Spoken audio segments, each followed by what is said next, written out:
Good day, and welcome to the Veritone First Quarter 2023 Financial Results Conference Call.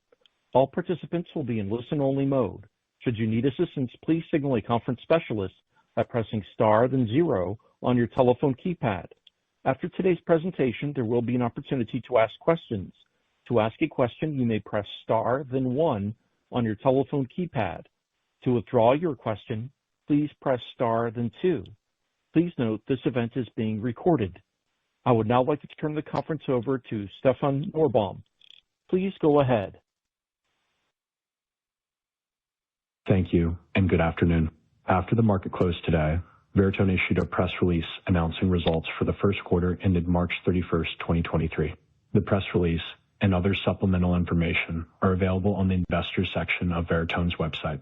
Joining us for today's call are both the live and digital twin versions of Veritone's CEO and President Ryan Steelberg and CFO Mike Zemetra, who will provide prepared remarks and then open up the call for a live question and answer session.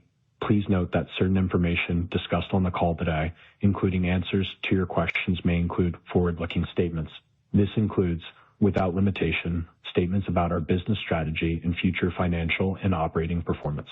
These forward-looking statements are subject to risks, uncertainties, and assumptions that may cause the actual results to differ materially from those stated. Certain of these risks and assumptions are discussed in Veritone's SEC filings, including its annual report on Form 10-K. These forward-looking statements are based on assumptions as of today, May 2nd, 2023, and Veritone undertakes no obligation to revise or update them. During this call, the actual and forecasted financial measures we will be discussing include non-GAAP measures.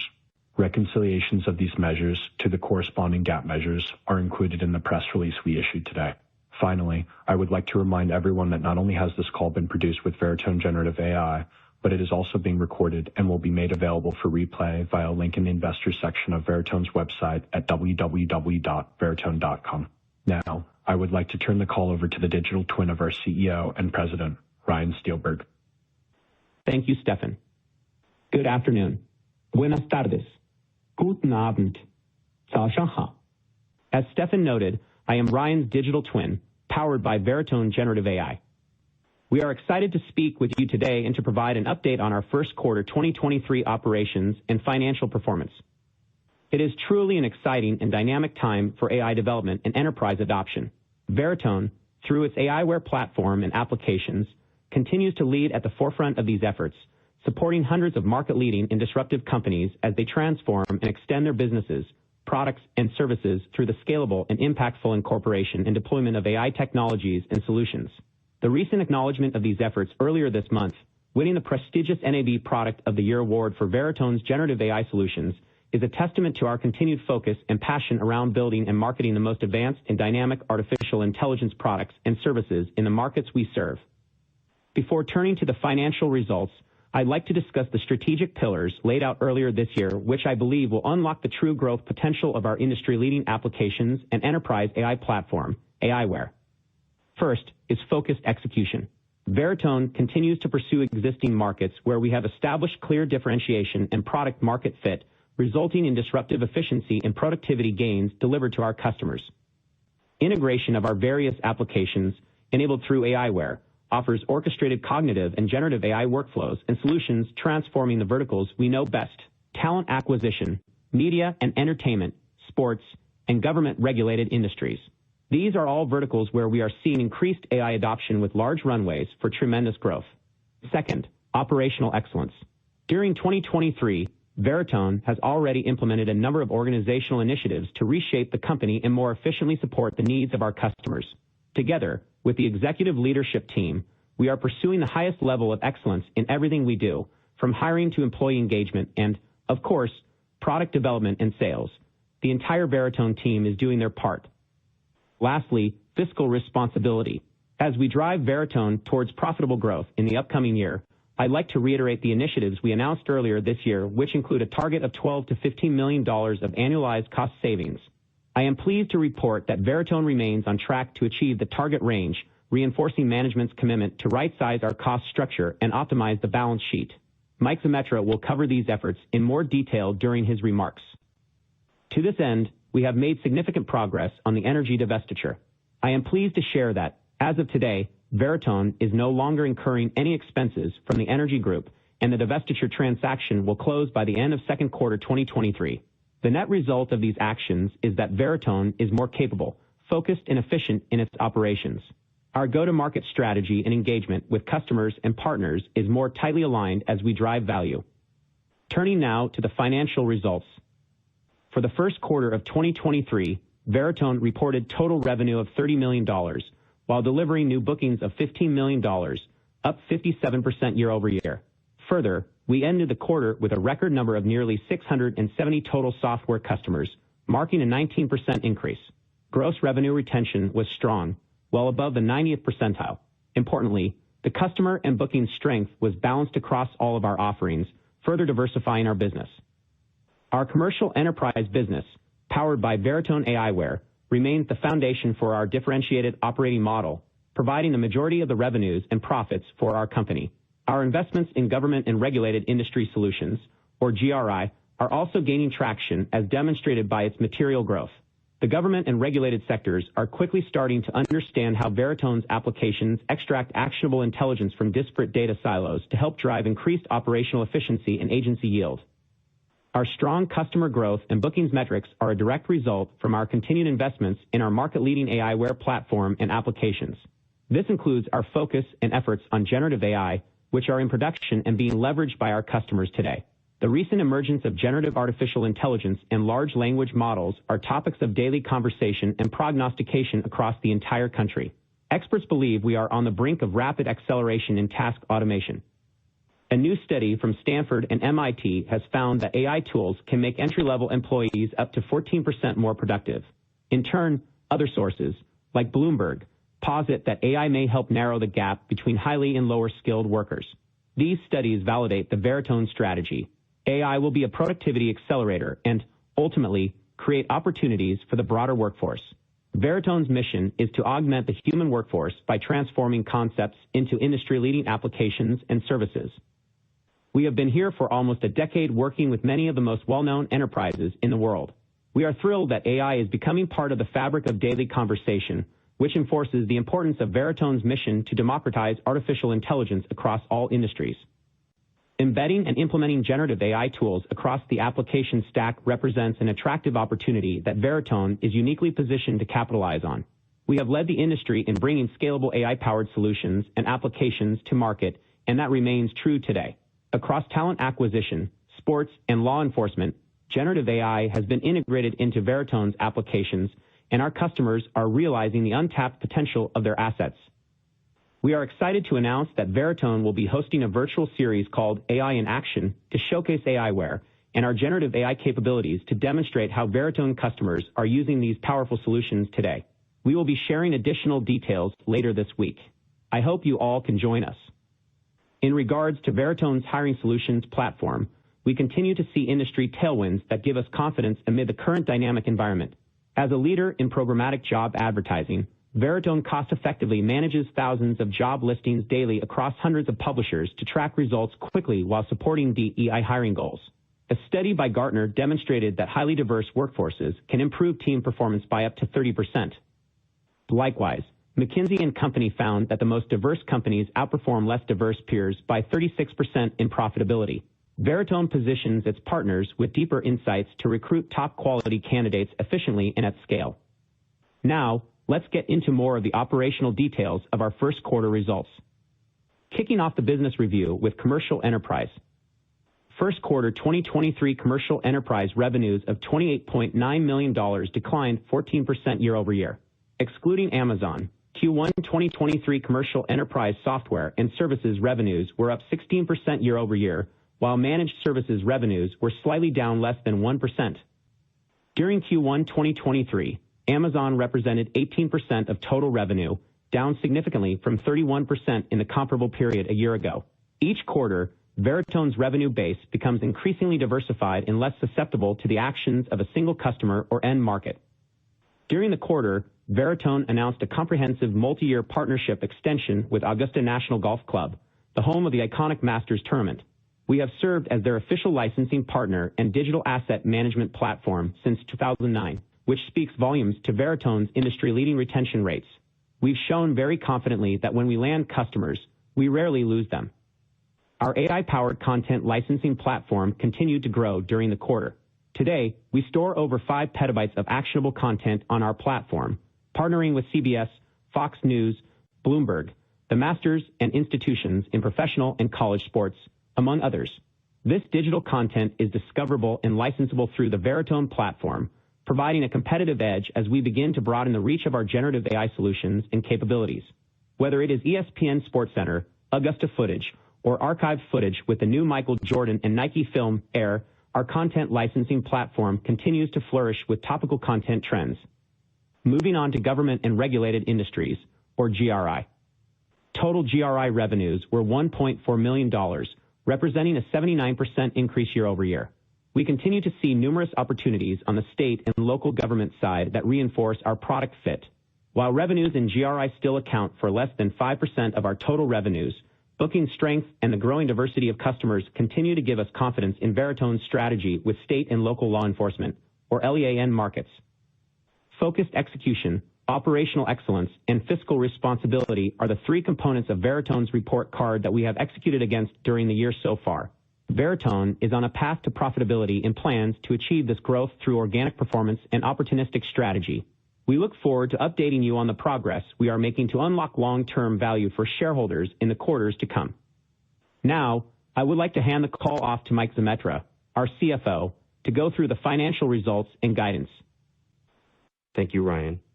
I am excited to report that we made solid financial progress, ending the quarter with great customer metrics and contributions made across software products and services and managed services. During my prepared remarks, I will discuss our first quarter performance, progress on 2023 cost savings initiatives, and our Q2 and fiscal 2023 outlook. Starting with Q1 2023 performance. Revenue was $30.3 million, down 12% or $4.1 million year over year, driven largely by software products and services, which decreased 22% or $4.0 million.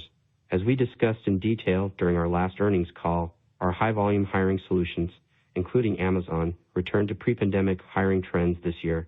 Overall, Amazon declined 49% year over year and represented approximately 18% of our consolidated Q1 2023 revenue versus 31% in Q1 2022.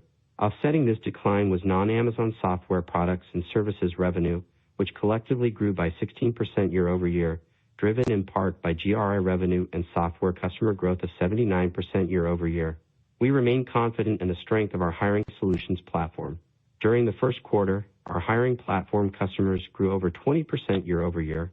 We continue to see our high-volume hiring customers stabilize, with more predictive and less volatile hiring patterns experienced throughout 2022 as they return to pre-pandemic trends.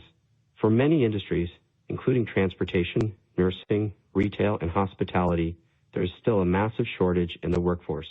The resilience of our hiring solutions platform uniquely positions Veritone to increase market share and capitalize in the current volatile market environment. Our managed services revenue was flat in Q1 2023 versus 2022, led by growth in licensing, offset by a slight softness in advertising revenue driven by the current economic environment.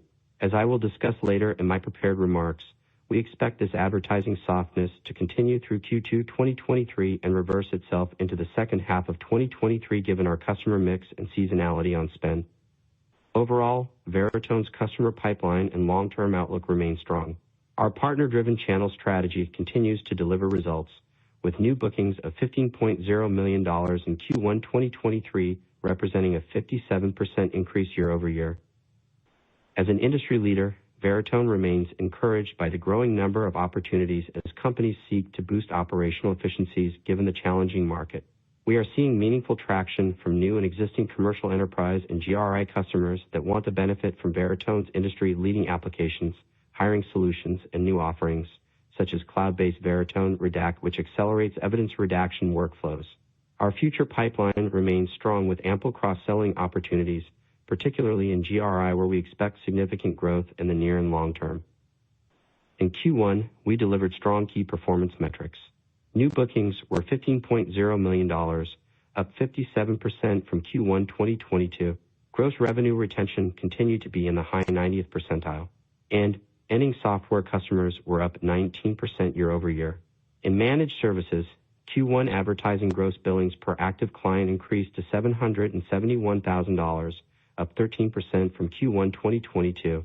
Overall, gross advertising revenue remained relatively strong despite a challenging macro environment driven by the performative nature of our platform.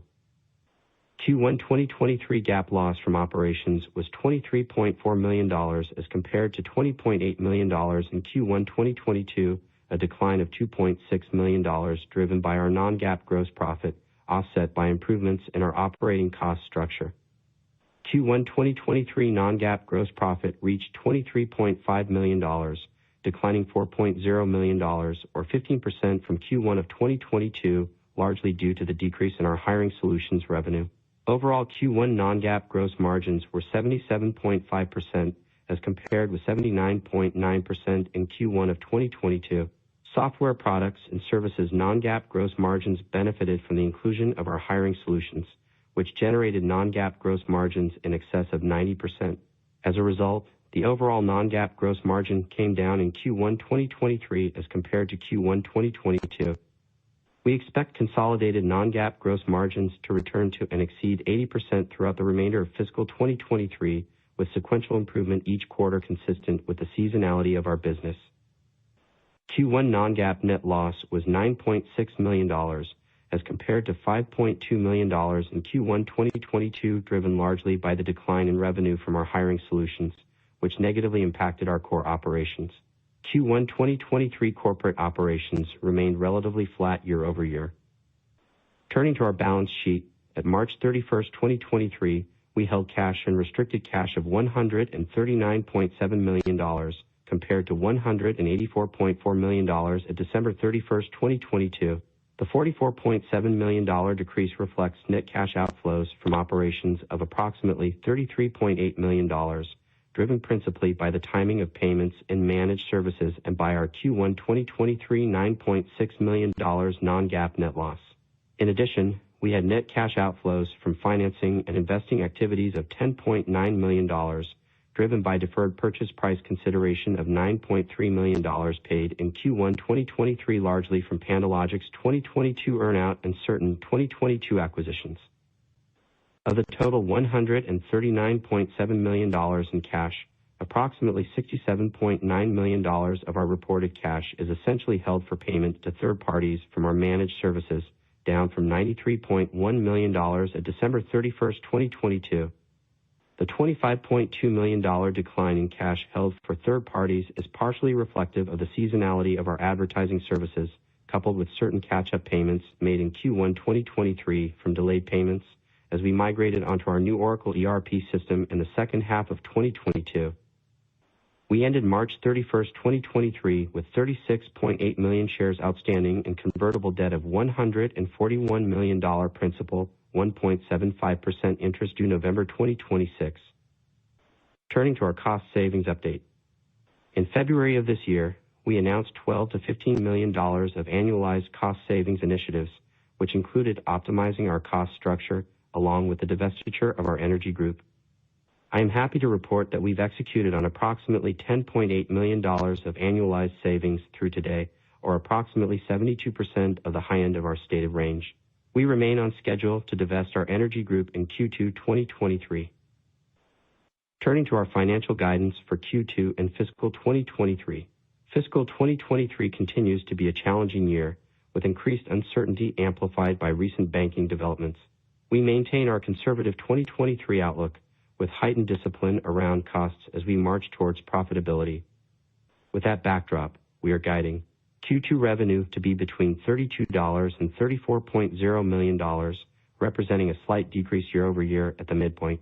Driving this decrease is the loss of certain one-time software revenue across our media and entertainment SaaS platform, offset by an improved hiring solutions outlook, including Amazon, which is returning to more seasonal trends in Q2 and in the second half of 2023, and GRI, which we expect to improve substantially in Q2 2023 versus Q2 2022, driven by new and existing customer growth.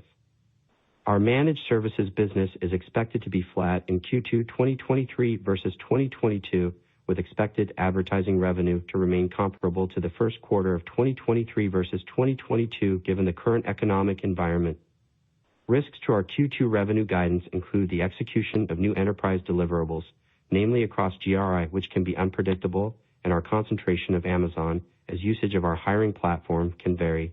And we expect Q2 quarterly non-GAAP net loss to be between $6.5 million and $8.0 million, which is relatively flat versus Q2 2022 at the midpoint. As a reminder, Q1 and Q2 are our seasonally lowest performing quarters, as the majority of our costs are fixed and payroll driven. For full year 2023, we are tightening our revenue outlook to be between $158.0 million and $165.0 million, representing a year-over-year increase of 8% at the midpoint. As a reminder, and given the current economic outlook, we are forecasting our revenue conservatively in 2023, including a year-over-year decline of approximately 10% from Amazon, certain one-time software sales revenues in 2022 not recurring in 2023, and the disposition of our energy revenue and group in the first half of 2023. If we exclude the impact of these, our revenue guidance would be more than a 20% improvement in 2023 versus 2022. Risks to our annual revenue guidance reflect the macroeconomy and the results of continued inflation and higher interest rates on our customers, execution of new enterprise deliverables, namely across GRI, and continued customer growth and retention metrics from our software products and services. We expect full-year non-GAAP net loss to improve substantially in 2023 and be between $7.0 million and $2.0 million as we continue to progress towards profitability.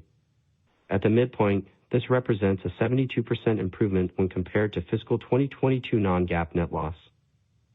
Before I close, we will be speaking at the following investor conferences: the EF Hutton Inaugural Global Conference in New York on May 11th, the Needham Technology and Media Conference in New York on May 16th, 17th, and 18th, the Stifel Cross Sector Insight Conference in Boston on June 6th and 7th, and the Bank of America Global Technology Conference in San Francisco on June 6th, 7th, and 8th. That concludes my prepared remarks. Operator, we would like to now open up the call for questions. We will now begin the question and answer session. To ask a question, you may press star then one on your telephone keypad. If you're using a speakerphone, please pick up your handset before pressing the keys. If at any time your question has been addressed and you would like to withdraw your question, please press star then two. Again, it is star then one to ask a question. At this time, we will pause momentarily to assemble our roster. The first question comes from Koji Ikeda with Bank of America. Please go ahead. Hey guys, thanks for taking the questions. A couple from me here. First one, I guess really with all the buzz around generative AI, how does Veritone think about maintaining a differentiation gap with generative AI between the mega software companies like Microsoft and Salesforce? Does it mean that Veritone needs to get more specialized? Does it mean you need to develop proprietary models? Just any sort of color on how Veritone is going to maintain that differentiation gap for the long term would be helpful. Thanks, guys. Sure. I think, I'll speak to that opportunity, really looking at, our software and services in two categories. One is the application layer, and the second is the platform aiWare. So first on the application layer, what you're seeing in terms of a lot of success, and I'll say practical and profitable use of generative AI on the street is, I'll say, the enhancement of existing applications. So GitHub Copilot, for example, or what we're seeing with other forms of additional generative AI within existing applications. And that's something that we've taken exactly and followed the exact same path. So some of our more successful AI-based applications, such as Digital Media Hub, our voice technology, we have already integrated, and again, we're a little bit agnostic into what generative AI models are out there in the market, but our ability to quickly onboard these new models into aiWare and immediately make those new generative AI solutions available through our application has already been done across several of our applications, and we're already seeing immediate utilization and consumption from our customers that are leveraging these tools. So first and foremost, we see this as an accelerant to our existing application. Again, another testament of our ever-increasing customer base and very, very low retention loss.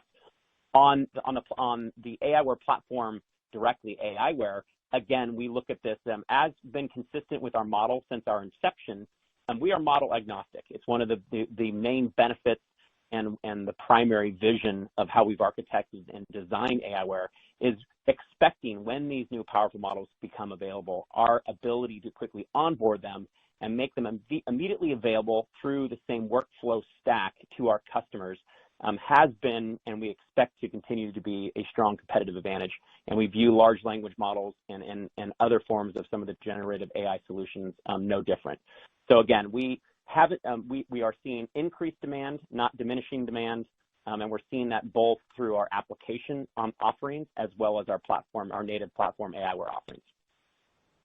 Got it, Ryan. Thank you very much for that. And just one follow-up here for Mike. Thanks to all the color on the Amazon and how to think about the contributions. I might have missed it. What was the total hiring solutions revenue contribution in 1Q? I think I heard Amazon revenue down 50%, but what about the total for the hiring solutions revenue?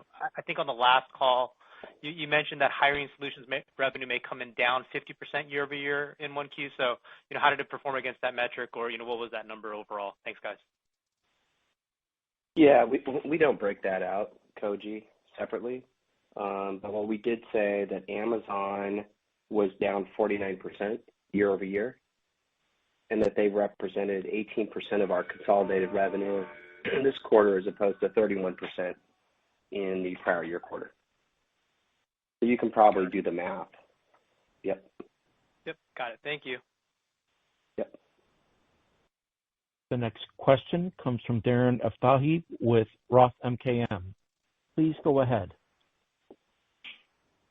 Hey, guys, can you hear me? Yeah, yep. Thank you. Hey, so two, if I may. So we're kind of over the tough comp for Amazon with Pando, and some of your commentary, Mike, sounded like hiring could start to kind of grow again. I guess I don't want to put words in your mouth, but could you just kind of give a general sense for the outlook for Pando for the rest of the year? And then the booking strength, sort of second quarter in a row, it's been really strong. I'm just kind of curious, the mix of verticals that are kind of driving that strength. Thanks. Mike and I can tag team these, but let's start with hiring solutions. We're definitely seeing more stability, as we mentioned in our previous prepared remarks, into the investments on the hiring side, inclusive of Amazon, which is great news. It's definitely back to pre-pandemic levels, and we expect more stability in that. We're still cautious and taking a conservative position, which we've sort of built into our guidance about breakout growth on that side. But again, I would stress stability and more consistent or historical patterns, which is great. On the new, as we articulated though, the key things to point out is continued growth over 20% in terms of new customers for our HR hiring solutions group, as well as a decrease in Amazon, and just double tap on that again, going from 31% to 18% in terms of revenue contribution for the quarter. These are all great signs. And so again, landing new customers, and we're seeing more stability in the hiring. Also, let's point out that outside of some of the very higher compensation level jobs and kind of highlighted in the press in the tech industry, we are seeing a continued and very high demand and hiring in many other sectors: transportation, nursing, hospitality, and others. We do not expect that to change. Obviously, there's a lot of supporting data around that as well. So in terms of a macro opportunity, we look at this and we're very bullish on our hiring solutions business. We see this continuing to be a dynamic and tight labor market, and in some areas, there's still a huge shortage of labor. So very bullish there. And then I apologize. Second question was in terms of bookings. I mean, this one was probably the most diversified bookings contribution we've had really since I can remember. So really across the board, And that's a combination of net new logos and new customers, as well as, which is a great sign, contribution for and a very high retention rate in renewals. So our ability, even with some of these macro market headwinds, our ability to maintain and re-sign, and in some instances even grow upon the renewals, the size of the deals with existing customers, again, is a great sign for the stickiness of our products and services, as well as our ability to continue to progress a lot of these deals in the pipeline. Great. Thanks, Ryan. Thank you. Again, if you have a question, please press star, then 1. The next question comes from Nick Mattiacci with Craig-Hallum. Please go ahead.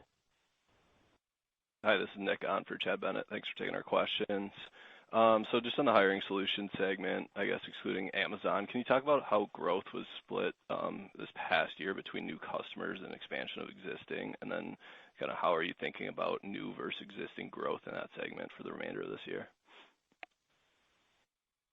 Well, I don't think we break out, same store renewal-based revenues from net new logos. But again, I would say it's been, somewhat consistent. We are heavily consumption-based business in certain areas of our revenue base. So what you're seeing here has been somewhat consistent in terms of contribution for renewal-based or same customer-based growth, in addition to, contributions of net new logos. Overall new customer growth is slightly down from previous years. We mentioned on a consolidated basis, I believe it's right around 20% in terms of customer growth, up to about 670 software-based customers. But again, I would say this is in band and consistent with previous years. Got it. And then taking a look at the advertising segment, so average billings per client for that segment continues to grow well above revenue growth. Maybe if you could expand on that dynamic and anything you can share on the type of clients that are driving the strong growth in billings. Yep. I think that, again, as we've articulated, we've been more resilient, and we're showing it again versus, I'll call it the macro advertising market, because really the nature of the industry we serve in the media business and the advertising business, specifically our focus on the faster growing areas of influencer-based marketing and our leadership position in digital formats like podcasting. So those are great benefits, and we're reaping the benefits of such. In terms of the profile of the customers, we have seen softness from, I'll say, earlier stage or smaller companies that are, I'd say, more skewed towards being solely venture-backed as compared to the contribution in the ad business from some of our larger customers. And so some of the revenue makeups is we do have different, despite pretty strong and consistent gross billings, you're seeing I would say more stability from, I would say, mid and larger customers in the ad business as compared to some of the earlier or smaller startups or venture-backed companies, some of which have higher commission rates. So if you kind of look at that blend, you're still seeing a strong performance in gross billings, a slight decline in overall net revenues, and that's purely sort of based upon the allocation of customers. So the good news is we're maintaining and keeping and growing our larger customers, hence the increase in gross billings per customer, but we have seen softness from some of the venture-backed smaller companies that we also work with. Got it. Thanks for taking the questions. Again, if you have a question, please press star, then 1.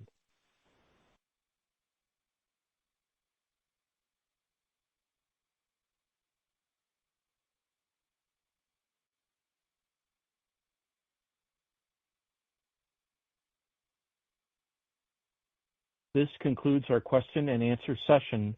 I would like to turn the conference back over to Ryan Steelberg for any closing remarks. I would like to thank everyone for joining us today. As I reflect on my first quarter in my new role as CEO, I have a lot of excitement and optimism for what is to come. AI, artificial intelligence, machine learning is evolving rapidly, as we're all reading and experiencing, and Veritone is well positioned to guide our customers through this innovation that is ahead. What we've seen is the more we empower our customers, and it's really a testament again, to us to deploying and leveraging these applications built on top of aiWARE. As the more we empower our customers to engage with our tools and solutions, the easier it is for us to make them understand the possibilities when these new capabilities such as generative AI come onto the market. And we really view ourselves as a critical component to these companies' transformation, really as they're adopting these new AI solutions. And in the media and entertainment space, obviously with an acute focus on generative AI. In conjunction with the Needham Conference and our upcoming May Investor Roadshow, as we touched on earlier in the prepared remarks, we will be showcasing product demos specifically around generative AI and other newer solutions during our presentations and on our website. So we look forward to sharing more about what we're calling AI in action later this month. And lastly, just to touch on, again, I'm very proud of the actions that we've taken in terms of cost savings initiatives and the progress against such, us restructuring different areas of the business and bringing on excellent new talent to the company. And so I believe we're sitting in a very attractive position, again, with a very strong customer base, high gross margins, and a strong retention rate. And I think we have the right team and the right structure in place to really take advantage of the opportunity. I look forward to updating you guys on our future calls, and I hope to see many of you at the upcoming conferences. Thank you for your time. The conference has now concluded. Thank you for attending today's presentation. You may now disconnect.